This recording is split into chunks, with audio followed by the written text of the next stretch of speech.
नमस्कार दोस्तों। जय श्री महाकाल। तो आज की वीडियो में बात करेंगे आखिर ऐसी कौन सी गलतियां होती है जिनके कारण माता लक्ष्मी घर से चली जाती है, और साथ ही हम बताएंगे कि आखिर इन गलतियों से कैसे बचा जा सकता है। तो चलिए बात करते हैं आखिर आचार्य चाणक्य क्या कहते हैं। आचार्य चाणक्य ने मानव कल्याण के लिए एक चाणक्य नीति की रचना की है, जिसमें उन्होंने राजनीति, युद्ध और लोगों के साथ बराबरी बनाए रखने के लिए मार्गदर्शन किया। अपनी नीति शास्त्र में उन्होंने मनुष्य के जीवन के कई पहलुओं को गहराई से साझा किया है। आचार्य चाणक्य को न केवल किताबी विषयों का बल्कि जीवन की अच्छी और बुरी दोनों तरह की परिस्थितियों का अनुभव था। उन्होंने जीवन के हर पहलुओं के बारे में विस्तार से बताया है। चाणक्य ने मानव कल्याण के लिए एक चाणक्य नीति की रचना की है, जिसमें उन्होंने राजनीति, युद्ध और लोगों के साथ बराबरी बनाए रखने के लिए मार्गदर्शन किया। अपनी नीति शास्त्र में उन्होंने मनुष्य के जीवन के कई पहलुओं को गहराई से साझा किया है। चाणक्य की नीतियां आज के समय में भी प्रासंगिक हैं। आचार्य चाणक्य ने अपनी नीतियों में गुणी इंसान के बारे में भी विस्तार से जिक्र किया है। उनके अनुसार व्यक्ति के अंदर कुछ ऐसे गुण होते हैं जो उसे सफल बनाते हैं, और मां लक्ष्मी भी ऐसे लोगों से प्रसन्न रहती हैं। चलिए जानते हैं इसके बारे में। अन्न का सम्मान। आचार्य चाणक्य के अनुसार जिन घरों में सदैव अन्न का सम्मान किया जाता है, वहां कभी किसी चीज की कोई कमी नहीं होती है। मां लक्ष्मी की कृपा से ऐसे घरों के भंडार सदैव भरे रहते हैं। जिन घरों में अन्न का सम्मान नहीं करते हैं या अन्न की बर्बादी करते हैं, वहां पर कभी भी मां लक्ष्मी और अन्नपूर्णा का वास नहीं होता है। जहां होता है ज्ञानियों का सम्मान। मनुष्य को सदैव ज्ञानी लोगों की संगति करनी चाहिए और उनका भलीभांति सम्मान करना चाहिए। आचार्य चाणक्य भी कहते हैं कि जिन घरों में ज्ञानी व्यक्ति का सम्मान किया जाता है, वहां मां लक्ष्मी स्वयं पधारती हैं। ज्ञानी व्यक्ति आपको सही राह पर चलने को प्रेरित करते हैं। वहीं मूर्खों के कारण आप समस्याओं से घिर सकते हैं। घर की महिला का सम्मान। तो दोस्तों, आचार्य चाणक्य कहते हैं, जिस घर में महिलाओं का सम्मान होता है, उस घर से माता लक्ष्मी कभी नहीं जाती है। और साथ ही जिस घर में गृह क्लेश या महिलाओं के साथ अच्छा बर्ताव नहीं होता है, उससे माता लक्ष्मी तुरंत चली जाती है। घर में पूजा पाठ करना, तो आपको बता दें कि जिस घर में नियम से पूजा पाठ होता है, उस घर में माता लक्ष्मी का वास बना रहता है। और साथ ही जिस घर में पूजा पाठ आदि नहीं किया जाता है, उस घर से माता लक्ष्मी तुरंत ही किनारा कर लेती है। गौ माता को रोटी देना, तो दोस्तों सनातन धर्म में गौ माता को बहुत पूजनीय माना जाता है। तो जिस घर में सबसे पहली रोटी गौ माता की निकली जाती है, उस घर से माता लक्ष्मी कभी नहीं जाती है। साथ ही घर में पैसों बरसते हैं। महाशिवरात्रि तिथि पर भगवान शिव और माता पार्वती परिणय सूत्र में बंधे थे, अतः शिवरात्रि तिथि का विशेष महत्व है। कालांतर में माता पार्वती ने भगवान शिव की कठिन तपस्या की थी। कठिन तपस्या से प्रसन्न होकर भगवान शिव ने माता पार्वती को अर्धांगिनी रूप में स्वीकार्य किया था। अतः अविवाहित जातक शीघ्र विवाह हेतु शिवरात्रि पर शिव जी की पूजा अर्चना करते हैं। हिंदू पंचांग के अनुसार अब की बार महाशिवरात्रि 8 मार्च को मनाई जा रही है। यह पर्व हर महीने कृष्ण पक्ष की चतुर्दशी को मनाया जाता है। धर्मशास्त्रों में निहित है कि महाशिवरात्रि तिथि पर भगवान शिव और माता पार्वती परिणय सूत्र में बंधे थे।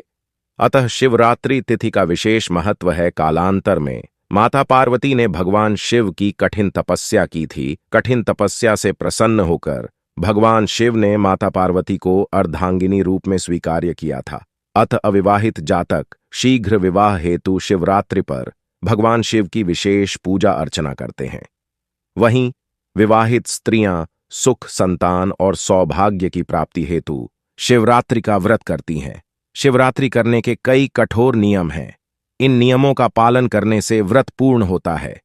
अगर आप भी इच्छित वर की प्राप्ति हेतु सावन शिवरात्रि का व्रत कर रहे हैं, तो व्रत नियम जरूर जान लें।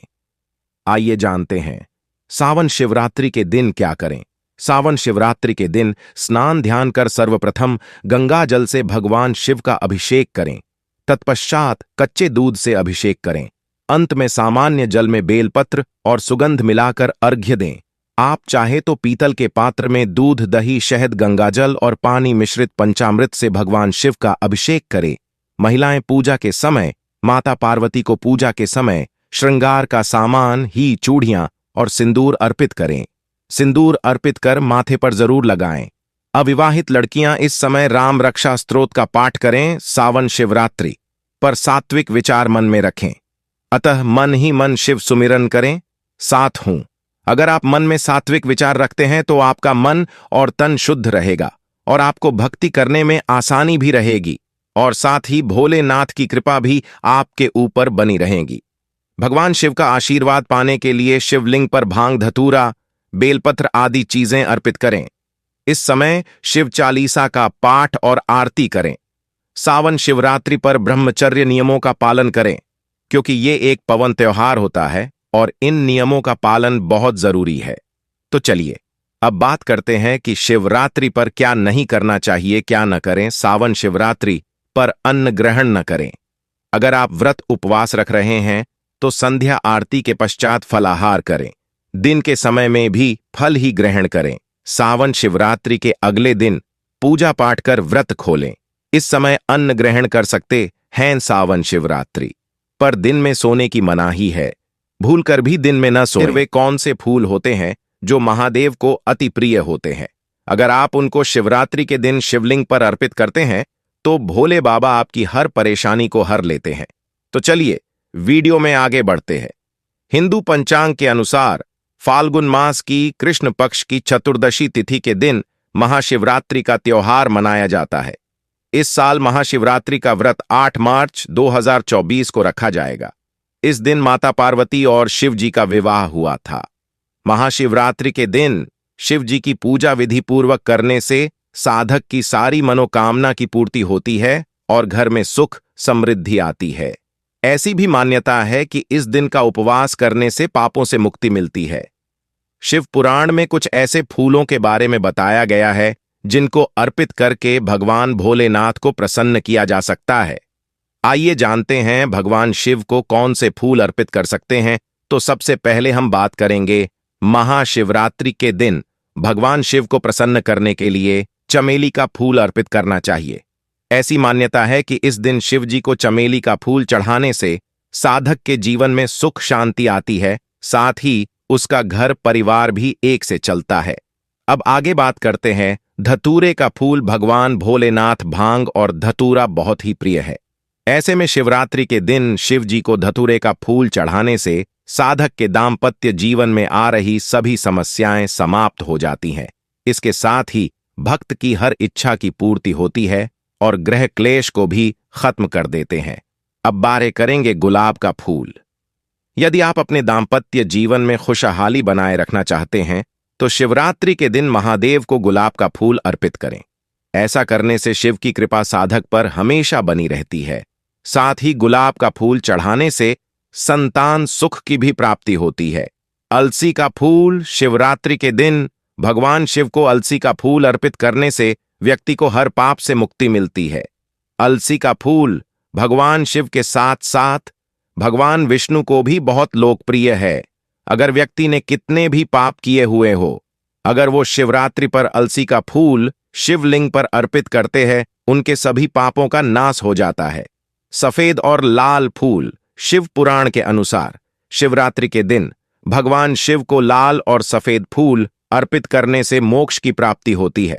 साथ ही अगर आप शिवरात्रि वाले दिन ये फूल अर्पित करते हैं तो आपको महाफल की प्राप्ति हो। साथ ही पूरे साल आपके ऊपर भगवान महादेव महाकाल की कृपा बनी रहती है। साथ ही आपका पारिवारिक जीवन भी सफल बन जाता है। इसके साथ ही यदि आपके जीवन में कोई परेशानी चल रही है तो वो भी समाप्त हो जाती है। इसके अलावा कई प्रकार के फल भी होते हैं जिनको महादेव को अर्पित किया जाता है।